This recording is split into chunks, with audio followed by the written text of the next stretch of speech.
fathers are more likely to be hired. Fathers are more likely to receive promotions compared to mothers. And we say, okay, you've had the baby. Great. Congratulations. You can get back to it. Most women are going back to work postpartum. So a lot of those physiological changes are still happening. Can I come in early? Can I stay late? Can I work through lunch if I need to? Like, what are the options, right? Like giving moms options. There's always this expectation that, oh, because there is no child, you need to come back to work. And Right. that doesn't mean, however, that I'm any less if I have a family. Goes to show you that you can't assume that all women are empathetic towards motherhood. Nobody cared that I needed to pump and that was my daughter's life. Yeah, all jobs have some level of stress to it. So that stress during the daytime can impact a woman's ability to produce breast milk.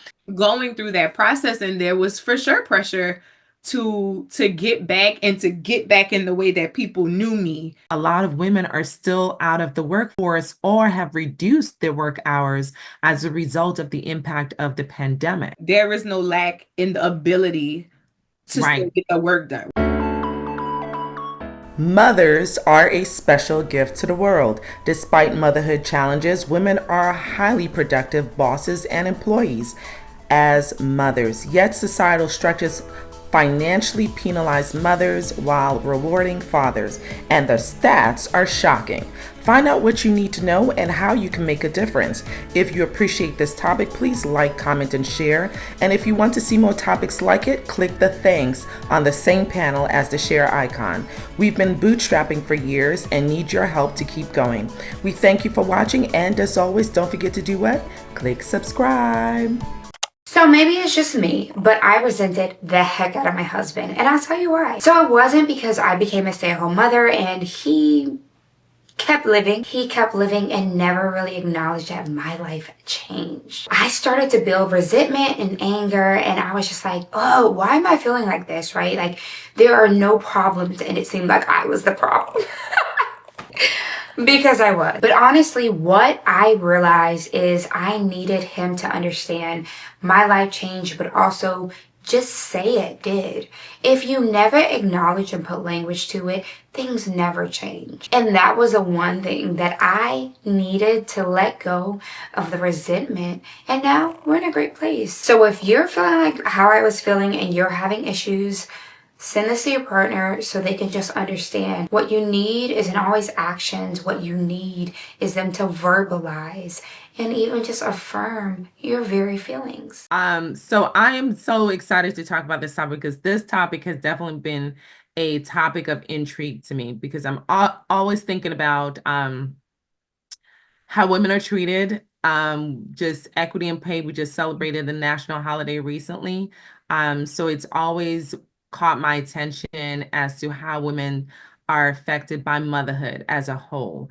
And one of the topics that most people don't really talk about or kind of get swept under the rug is just the impact of motherhood on career women and how that impacts their income, their ability to succeed in their career, the ability to advance in their career, and just really the economic impact that motherhood has on the woman compared to the man. So we've heard these flash terms used: motherhood penalty, fatherhood bonus.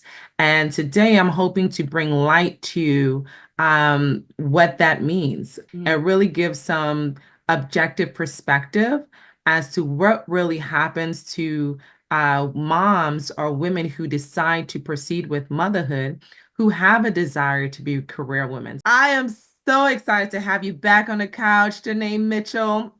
Listen, you are both of the above, right? You are a mom and you are a fantastic career woman. So I'm excited to really hear your take on this.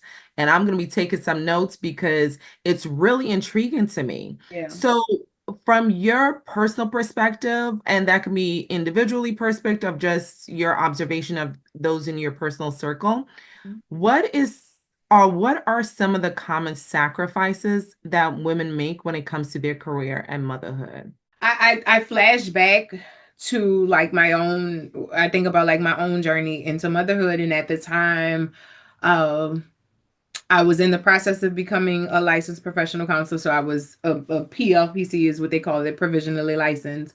And so in that time, you have to get hours in order to like hit the number to be fully licensed. And so, of course, having a child meant that got halted.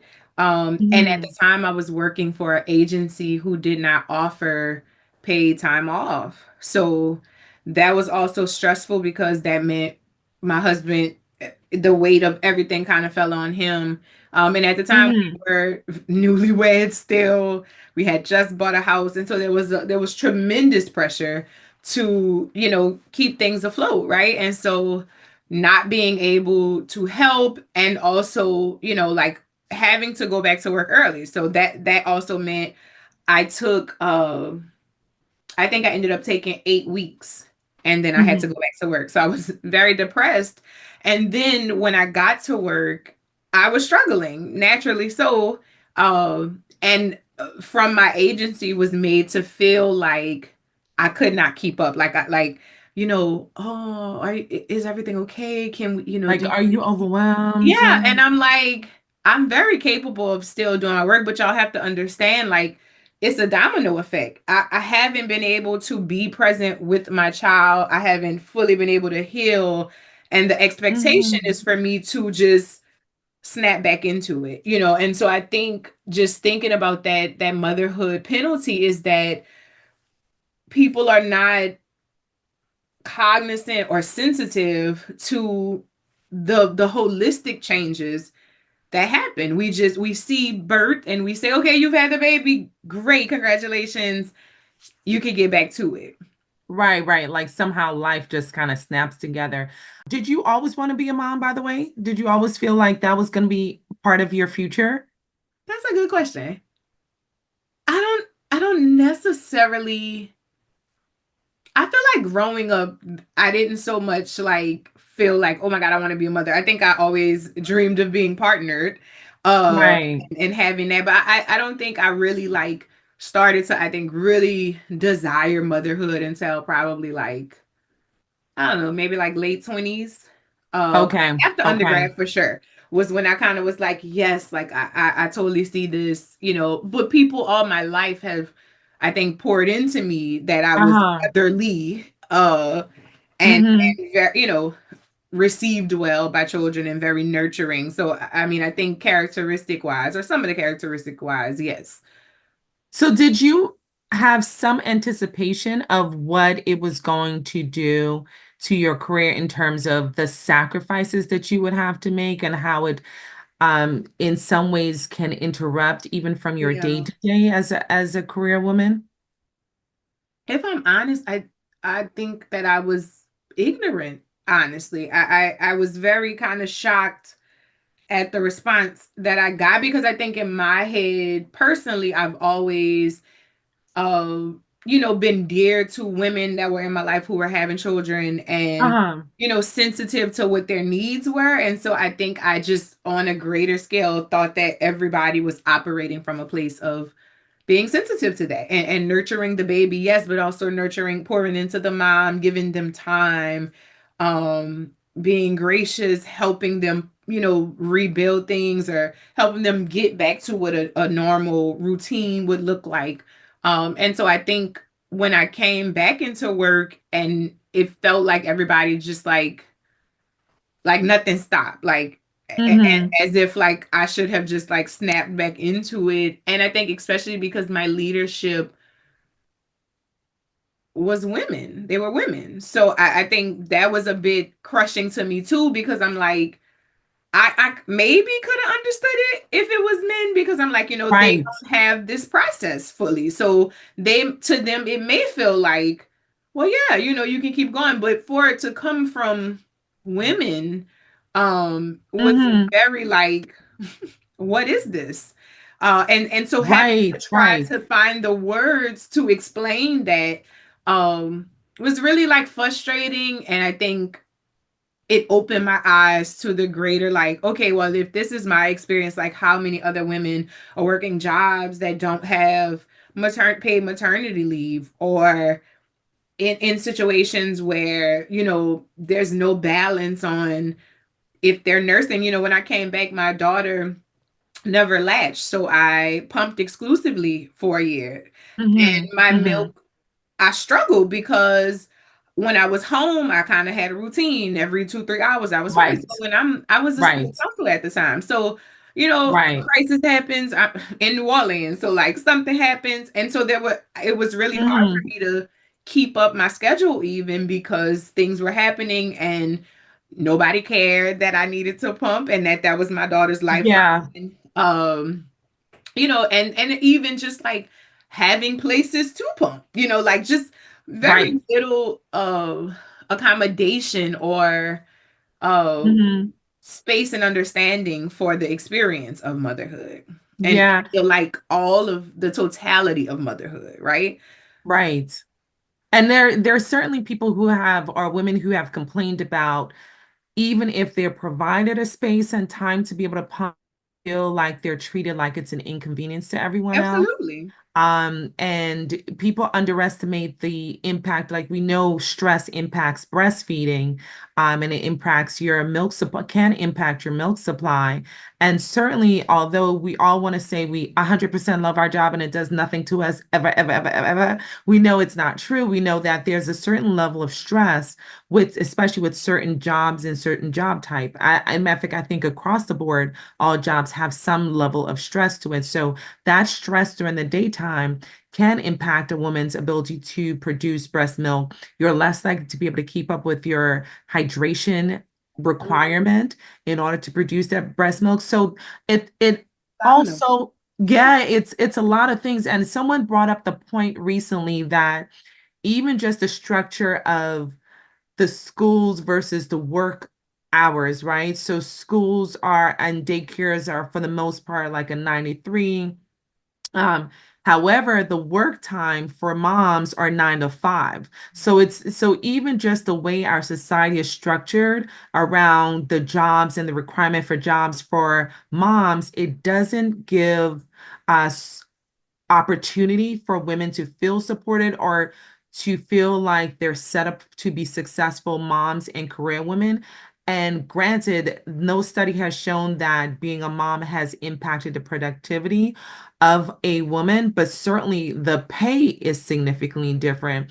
A suspicion as to why fertility benefits came about and why they were so embraced. Because I think what we were essentially implying was that what we as mothers, if you are a mother, know is that we want you to extend the amount of time that you're going to have a child because when you do have one, you will be penalized. Right? We know that there's a motherhood penalty that the minute you become a mother, you lose 6% of your salary, whereas men gain 4% for every baby that they had. And so I think to me, the inconsistency between providing fertility benefits, but not providing childcare supports, not providing paid leave benefits, I know we're going to talk about paternity leave later, but not incentivizing men to actually take it really shows the lack of sincerity in corporate America about what these things were actually really about. And I do wish I knew that. It's funny. I mean, I came to this work at Moms First and really fighting for affordable childcare and fighting. We're the only industrialized nation that doesn't have paid leave. The vast majority of women go back to work 2 weeks after having a baby. We are the wealthiest nation that spends the least amount of money into childcare, which is why 40% of parents are in debt because of childcare.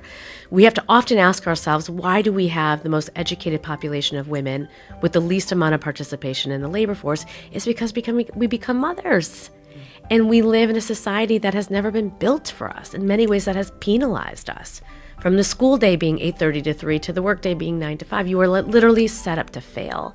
And so I wish, and I think now we're making up for lost time, is that when that moment and that movement began, where I don't know what it is, 60-70% of companies in Fortune 500 offer fertility benefits, that those very same companies were pushed to offer childcare subsidies, were pushed to offer backup care, were pushed to actually build or offer childcare benefits for frontline workers, were pushed to mandate, paid leave, that we had actually fought for the entire course of being a mother. And I do think that I do believe that motherhood is the unfinished business of gender equality, that we have been conned into believing it's about confidence and power posing and all these things that are just not true. We are good. We are smart enough, we are prepared enough, but we are not given the structural support to balance being a caregiver and being a worker. And that's it. I was surprised to see that for moms who have kids under the age of 18, compared to men with a comparable fatherhood, the pay scale difference is 35%. So women are paid 35% less than men who are dads who have kids. And that was a 2004 stat. So that's a significant pay difference. And I was kind of trying to look into why is it that dads get a bonus? I totally understand the pitfalls of society and the shortcomings of society that lead to the motherhood penalty. But why do fathers get a bonus? What is that about? Like, I'm like, It's how are they gaining? Yeah, it reminds me so much. It's like a celebration. It's like when it's women, it's like, well, we don't get celebrated. It's like, yeah, that's what you're supposed to do. Whereas a lot of times for men, it's like, oh my God, that's so noble. And so that get, I think often, Yes. and don't get me wrong, like I absolutely feel like any parent who is doing it alone, you get the utmost respect, my highest honor. But it's so interesting when we see, like, if a woman passes maybe in like childbirth or just for whatever reason, a mom is not present and the father is, the domicile parent, and, you get all kind of comments about like, oh my God, like, bless, He give, gets support glorified. them. He Like, gets glorified. we throwing stuff to them, Right. He but if it's a absolutely single gets mother, glorified. for the same reasons, right? Even if it's a single mother husband who was married and husband passed, whatever, it is still just like, oh, I'm so hard to hear that, but she got it. It's that expectation that is just what it's supposed to be like, and I think like that is so problematic on so many levels. But I think that speaks to why we see the whole like fatherhood bonus, motherhood penalty, right? Because it's like for Mhm. a man to be able to be a father and still show up in the workforce, that's amazing. Whereas Mhm. for us, it's like you got to pick or choose. Right. You can't do both Right. well. You either gonna be at home or you Yeah. in the workforce, and we won't support you in doing that either, right? It's so crazy, but you're so right, because if you think about even when people respond to dads who are taking care of their kids, right? Yes. People say, "Oh, you're babysitting." Who has the kids? And don't let me be out. Like, Don't like let us it's be not out their without the kids. child. Who are keeping the kids? Right. Like that's so honorable. Like people do have a very different perspective Mhm. on fatherhood. And this is why they say fathers are more likely to be hired. Fathers are more likely to receive promotions compared to mothers. There's a perception that fatherhood brings these additional positive quality to men, but at the same time, motherhood brings these negative Yeah. perspective about women.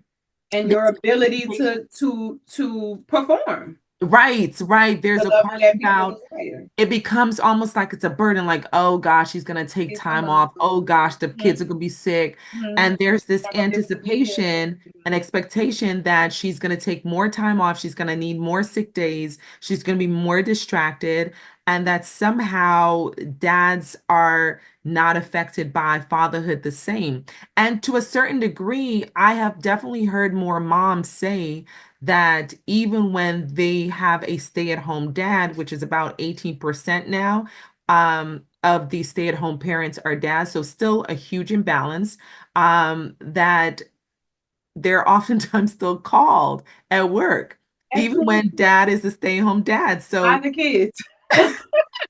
In reality, the motherhood penalty is a long-term financial hit a woman takes after leaving a job or going part-time to raise her children. Now, those women earn an average of 39% less than men. As if I didn't deal with enough shit when I was pregnant. Now, a cold-hearted economist might say, what does the free market care? Why should you get paid for taking time off? well, sir, ow! What does the free market care? We are literally birthing the economy's future customers. Who's gonna buy stocks and cars and jeans if there are no people left? Trees? Trees wouldn't be caught dead in denim. And remember, having children is a lifestyle choice that men also make. The only differences are, one, a baby doesn't squeeze its way out of the and two, a man's income statistically increases after he has a baby, which I guess should be called the fatherhood bonus, which would also be the sequel to that J-Lo movie starring Gerard Butler, which I would also see, but enjoy less. The numbers are definitely changing significantly. I don't recall the actual percentage from years ago, but there has been an increase in stay-at-home dads. But even when you look at the percentage of dads that actually take the paternity leave, that I find is really interesting that not a lot of dads actually take the opportunity, nor are they encouraged to take their paternity leave. And that's part of the issue as well, because they're not ever having the chance to take on the responsibility of the rearing of the children as much as the moms do. I think one percentage was like 7.5% in 1975 actually took their paternity leave. And that number in a latest study has increased to almost two-thirds of men now take their paternity leave, but it's still compared to 96% of moms taking maternity leave. So there's still some imbalance as to the two genders and who's going to take time off. And that time off does have an impact because I think that initial time off sort of sets the trajectory as to how in some corporate settings, in some industries, women are perceived. Like, here we go, she took the time off. And I will definitely say that for my moms who have medically indicated need to extend their disability time, that they oftentimes feel burdened not going back to work. I think the majority of women go back to work within 2 weeks in the US. That's crazy. Did you feel pressured to go back to work? Absolutely. Absolutely. Now, was that pressure internal pressure, or was that pressure a combination of external pressure, societal pressure? Like, who pressuring you? I would say it was a combination of all the things, right? Like I knew I had my daughter 2 weeks early. Hmm. And so, we were in a process of trying to get things in place so that I could transfer so that nothing would get, no balls would get dropped or what have you. So I had her 2 weeks early and I was working, like I said earlier, through an agency within the school. And so when I left, my supervisor was supposed to kind of pick up the slack. That didn't happen. So of course, like I had friends there and I don't think they were like calling to burden me by, but like I would get informed that like certain things weren't happening. And so I'm hearing that, I'm feeling that pressure. The Right. agency that I'm working for is kind of like, well, how are you feeling? When you're coming back. And though my husband never necessarily made me uh himself made me feel like it was a financial burden. I'm a partner in this, so I'm very aware. Hmm. Also, like I said, that we were newlyweds. We had just bought a house. We have a new baby. We have cars. And we live in Yeah. Louisiana where everything is now like so much higher. So I was also kind of internally freaking out just by that. Right. Because you're doing the Like math yourself also, right? yeah, Like you're you know. like, yeah. So I think it was a combination of both, and I was really struggling because I think the other thing too, it was during COVID. So I didn't have all of the support of, like, I had my family, they were there, but like they couldn't physically be there because everybody's now afraid that I would get sick or my baby would get sick. I had COVID when she was in utero. So like there was so much happening and I was so stressed and depressed at this point. I can say that. Um Hmm. Hmm. Going through that process, and there was for sure pressure to get back and to get back in the way that people knew me prior to Right. having my daughter. Right. And what and I don't think you have to be a mother to know, but specifically when you Hmm. have a child, everything changes. And so Hmm. I had to relearn, like, well, who are you? Like how does Yeah. this function for you, and all of those things. And so it was just such a difficult time across the Hmm. board. Very difficult transition, right? Yeah, and Did I don't you think that people were sensitive to that at all. It's almost like, oh my God, like when you're pregnant, it's like, oh my God, we can't wait. Right. It's gonna be And so then great. And then you afterwards, have a baby and it's crickets, you know? yeah, yeah. You bring up really two very, you made me really think even about the postpartum mood disorders, because for patients who are dealing with postpartum depression, you're already having these intrusive thoughts and questioning your abilities and your proficiency as a mom. You're questioning your ability to go back to work and be able to handle. So there are lots of thoughts that are already challenging when you're dealing with the mood disorder. So to add on to it, the societal pressures or even the passive work check-ins, which is really just a gentle tap to let you know that you're still not at work. Mhm. I have definitely seen women, both personally and professionally, who struggle with that, who struggle with the guilt of being home, even when they're ill, even when they're not feeling well. They, especially if they have a supervisor role or a very dependent role in the company, or in their job, they really do feel intense pressure. The other thing that you brought up that I think is raises an interesting perspective is the pandemic.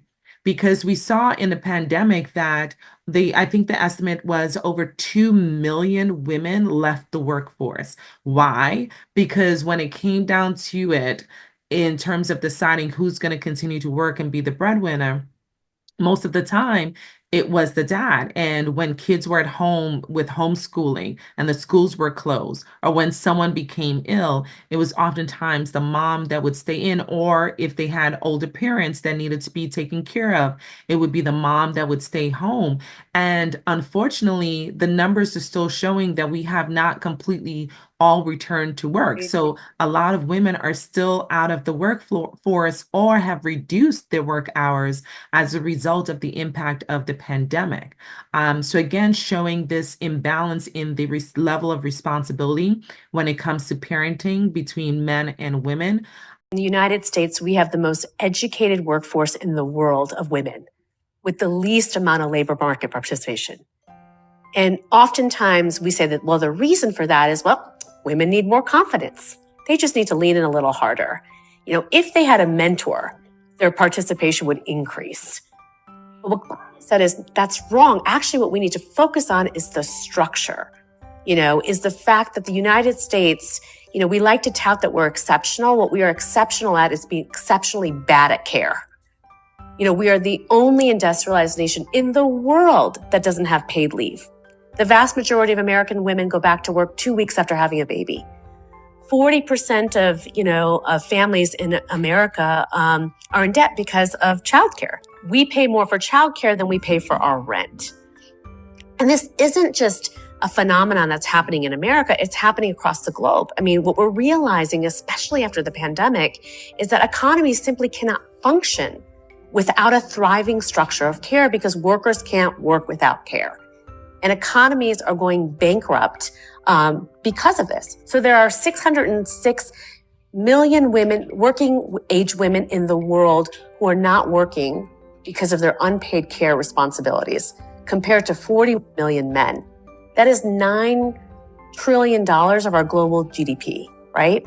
And so the lack of government action on this is putting pressure on the private sector, which we're in tight labor markets, to do something about it. How do you see, again, you always have great ideas, so I'm going to tap into your brain one more time. How can we better help women transition back into work? Or is there an easy transition? Is there a way we can support women better so that they're able to transition from the postpartum home period to the postpartum work period? Because it's still postpartum. So you're going back to work. Most women are going back to work postpartum. So a lot of those physiological changes are still happening. Yeah. I know in therapy when I work with moms, we do a lot of like pre-work of like what are the biggest needs right now, right? Like prior to the baby, what are the things that you feel like you could use the support in that would be helpful, and then kind of doing that same thing on the back end. And so I think jobs could do that in some way in a I think similar fashion as they do like, you know, what are your career goals? Like in 5 to 10 years, where do you see yourself? How can we help support that? I think that same type of conversation, like, okay, you've had a baby, like I know that in some way shifts, how maybe your workday goes. How can we be supportive in that? Like, are you, if you're comfortable, are you nursing? Do you need a room? Is your office fine? Can we block off? How often are you doing it? And so and not to be too into a person's business, but I Uh-huh. definitely think just as willing as a mother can be, or as open, really just trying to learn, like, how can we be supportive in that. Would coming in an hour later help, a place to nurse, or Mm-hmm. Mm-hmm. hydration station, making sure you're staying hydrated. Mm-hmm. We're Mm-hmm. gonna ensure that I'm gonna put busy on your calendar every 15 minutes of every hour if you're pumping that often. Right. Mm-hmm. So it's Just kind valued. of like Mm-hmm. built in support, if you will, and allowing. I think sometimes people assume that they know what is needed, right? So not even doing that, like allowing a mother to inform us on what is needed, because every mom needs may be different, right? Like if Right. I'm not nursing, then I might not need Right. the every hour time, right? I might Right. need But I may have to. a child that had some complications or Right. a congenital defect that have a lot of doctor's visits Right. as a If we're result going of to the that. doctor, yeah, like, is there a way Yeah. for me to stack my time, right? Can I Mm-hmm. on the days where I know I don't have appointments, can I come in early? Can I stay late? Can I work through lunch if I need to? Like, what are the options, right? Like, giving moms options, because what I do know research shows is that Mm-hmm. there is no lack in the ability to still Right. get the work done, right? We gonna get the work. But why don't we pay women the same though? If we know that, if we know objectively that the productivity, I mean, I may be answering my own question because we don't even pay women the same with or I without was gonna say motherhood. without kids. Come on. I was just like, wait a minute, girl. They're like, I'm about to go down the rabbit hole. I already know. Right, right, right. Yeah. But we have this information and we still are not paying. It's not even close. 35% difference in the pay scale is a huge difference. So is there any hope to close that pay scale? Or can we hold companies accountable? I mean, I feel like there's, I'm always hopeful, right? Thank God, right? Yes, please, So for the yes, rest of us. I am hopeful. I am hopeful, right? But I think it's gonna take, like, more people being willing to push back. So just a little backstory with the agency that I was working for. Hmm. um at the end of that year, I said I wasn't, we had to do like intent to return or whatever. So at the end of that year, I was like, I'm not coming back, and they had initially tried to, like, have us sign these, like, non-competes where whatever school they had us in, Hmm. Hmm. we couldn't go work for them. And so, Right. like, once my principal at the school found out that they had not paid me for the time off, and just like Hmm. how they were treating me when I got back. And that's the thing too, like, I Hmm. was in a school that my school never felt like I slacked any, so this, it was very Right. one-sided, right? And so, like, when I appreciated this from a man, right? Let me just say that. Hmm. Hmm. He, when he got wind that, like, these things were happening, he basically went to them and was like, this is not okay. We want her to Good. come work for us. Y'all are not going to try to play hardball about this non-compete thing. And that was it. Like, and so that's how I ended up working at the school, for the school, like being an employee of the school. But at the end of that year, the HR person reached out. She was like, you don't have to do this, but, like, I would really appreciate it just for moving forward if you would sit down and just, like, let's discuss this. And she was always great. So I was absolutely willing to do it. And I sat down with her and I just explained, like, how it felt, um as a mother, as a woman, as a mother, and particularly a Black mother, because all of these women that were, like, above me were Hmm. white women who did not have families or children. And so, their life can be just showing up at Hmm. work and being there all day. And Right. that doesn't mean, however, that I'm any less if I have a family and Right. I choose to, have children, X, Y, and Z. And so, we sat down and really talked, and she reached out to me about a year later and said like they had implemented having paid maternity, like just changes, and Oh, so that's I say fantastic. all that to say it will take us to not to one walk away, but to Mhm. walk away and still advocate, right? Like, because it's one thing for us to just say, well, I'm not going to do it and walk Right. away, right? Which is Right. our Right. choice, but that Right. doesn't It necessarily doesn't change the help the next system. generation of women who come behind me. Yeah. When I'm like, I'm a licensed professional counselor, and I know that there will be other licensed professional counselors who who have families who want to still do this, who can do this well, and that should not be a strike against us. So I'm going to advocate so that things can be put in place, right? Um, so I think that's what it'll take. It's just like more people doing it. I think it will take Mhm. men advocating for us because their You read my their voice mind. I was about to matters. say that because you said that it was a guy that advocated. Yeah, Allyship does matter, and it shouldn't even be considered allyship it because it's should. not like It shouldn't. women didn't give. I mean, well, science is definitely changing, but as of now, women are not having kids by themselves, right? Right. Right. So, but it definitely speaks to the men who understand the demand of parenthood and who understand the demand of motherhood on their partners to really stand up, not just in the home in advocating for their partners and their partner's job, but also on their jobs and advocating for the women who are moms at their jobs. And so, because unfortunately, to what you kind of alluded to in the beginning, not every women are advocates. Some single motherless women are not understanding of Of that the experience. experience of motherhood. And it's there, it perhaps may be part of why they're deciding not to be the moms themselves. But it just goes to show you that you can't assume that all women are empathetic towards motherhood. And Mhm. sometimes you may have a boss who is female who does not treat you with any type of empathy Mhm. with regards to the demands for motherhood and may sometimes be even harsher and more judgmental, which is a whole other topic we can talk about. Absolutely. But yeah, it definitely requires that we all advocate for motherhood and advocate just for parenthood in general, because whether mom is at home or dad is at home, it's going to be a lot of work, or yeah.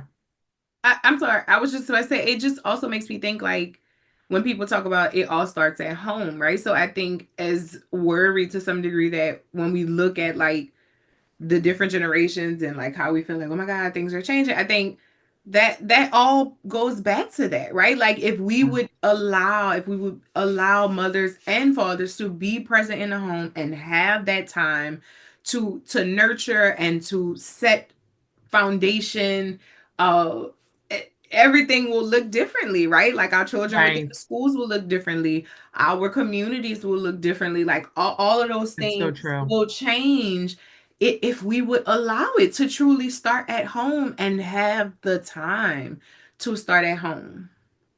Yeah, yeah. Wow. I love that. She always drops a bomb. I think that pretty much sums it up beautifully. 100% agree with you. Mommy Mitchell. Now, Mommy Come Mitchell, on, Mommy Mitchell. I love it. Yes, my I baby. love it. I My love it. baby. I love it. No, you're 100% right. I think it does start at home, and that's how we definitely change a community. Remind me of something that I stand by. So I completely agree with that. And I'm definitely an advocate. Listen, I'll be fighting for my patients. Know it. Listen, I know it. yeah, Well, for because it's me, just you helped me so much, so I I absolutely, yeah. Oh, my absolute pleasure. When I tell you, but it literally takes a village to fight, right? It literally takes a village to fight. Even though we have the Pregnancy Workers Fairness Act, which does give moms who are currently pregnant the ability to ask for certain accommodations, reasonable accommodations at work, I think maybe we should start looking at expanding that. which is kind of what you were mentioning to accommodate for the breastfeeding or the frequent absences, especially if there is a child in need that needs to be, yeah, See loss. That's a whole nother right. thing, right? When a person is planning and then they have a loss, and because I don't physically have a child, the expectation is I have to just return back to work. My Yes, body still, yes, depending on how far along my body, I might have still had to deliver a child. So like absolutely. that still deserves postpartum, right? Like that Yes, still absolutely.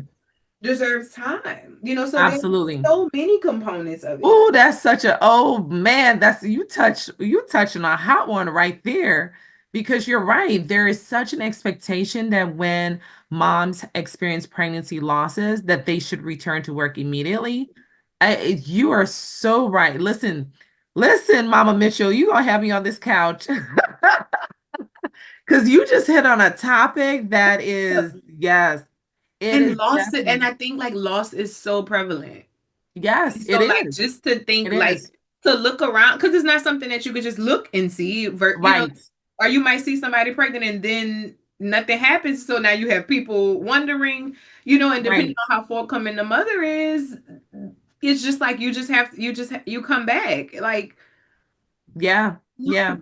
And the underestimation of the impact of early loss, because when we look at maternal mortality and maternal morbidity, we don't seem to include the fact that excessive bleeding, well, now I think the country is learning a little bit more, but excessive bleeding can happen in early pregnancy just yeah. as much as it can happen in later pregnancy.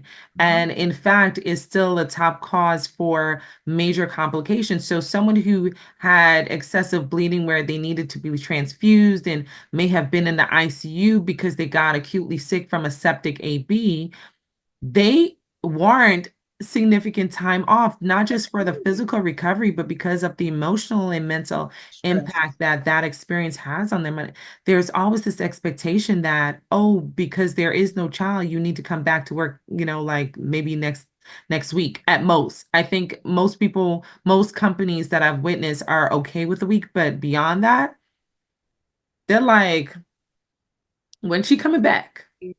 Mhm. Right? Oh man, I that we need to completely revolutionize in this country. We absolutely need to think of it differently. Um, Mama Mitchell, you're always dropping these bombs, coming up with these great ideas of these gaps in our system Yeah. that need to be addressed. How will they reach out to you and find out more? Yeah. On Instagram, I am Janae Tierra. IamJaneeTierra. On Facebook, Janae Mitchell. And of course, for any coaching therapy needs, my website is www.forlovefoundation.com. That's FORLOVE foundation.com. And if you're interested in email, you can reach me at info@forlovefoundation.com. Love it, love it. Janae, can you share with us what areas of therapy you specialize in, or do you specialize, or do you do all of the above? I do all of the above. My background, of course, is in marriage and family, and so I do a lot of couples work. I do a lot of family work. With regards, I do a lot of like maternal work. So I work with moms that are going through the perinatal period, and just moms that are like going through the process of raising children within their families. And just I would say like specifically like just life transitions. Okay. So anxiety, work life balance, any of those things. I'm always working to support people in. And if I'm in a different state than you, can I still receive care from you? So I am licensed just in Louisiana. We are working toward the counseling compact. So that we're working through Congress. That should be, they said by the end of this year, we should be able to start to kind of have partnerships with different states. I recently moved to Virginia, so I'm in the process of being licensed here.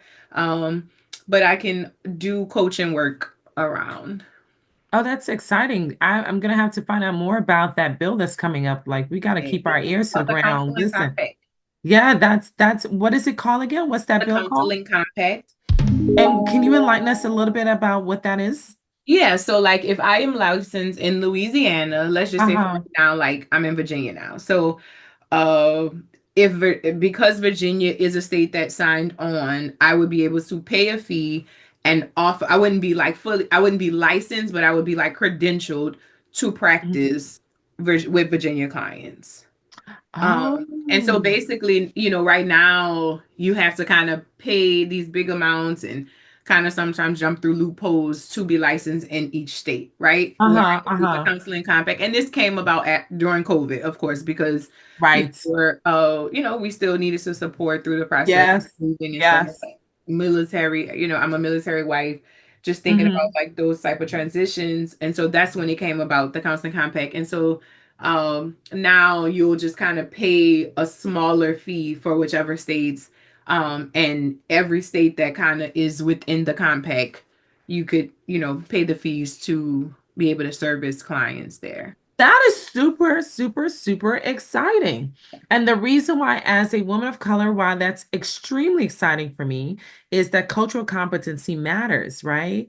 And so it's not so easy to find someone who's culturally competent to be your therapist. And so this opens the door to be able to access other therapists in other states. And so you have more options to be able to find someone that's a good fit for you, and that is affordable and also culturally competent. I'm excited about that. Thank you for sharing about that because I had no idea. No idea. And I So that, think I want to say we are uh, more than half the states have signed on. that's great. Yeah, That is I think more fantastic. than I think more than half have signed on to it. That Yeah, is definitely it's exciting. 37 states have joined, and more are expected to join as it be. A lot of people they're saying as it becomes operate. I think some states are waiting to see how it operationally looks before they Uh-huh. sign on. So Uh-huh. 37 have joined, with more expected to join as it becomes operation. So yeah. That's fantastic. That is fantastic. Thank you for sharing that. I am Dr. T, the hand behind the handle of Healthy Bump Club right here on YouTube and Healthy Bump Club on Instagram. We thank you guys for joining. Hit us up in the comments. What do you think about this pay differential when it comes to motherhood and fatherhood, the maternal penalty and the fatherhood bonus? What is up with that? We want to hear from you. And we hope to see you guys when the next episode. Ew. Yeah, I don't know why I like that part. This is Dr. T. Just a friendly reminder. Don't forget to comment, like, and share. And go ahead, why not? Click that subscribe button. Help us to get to the next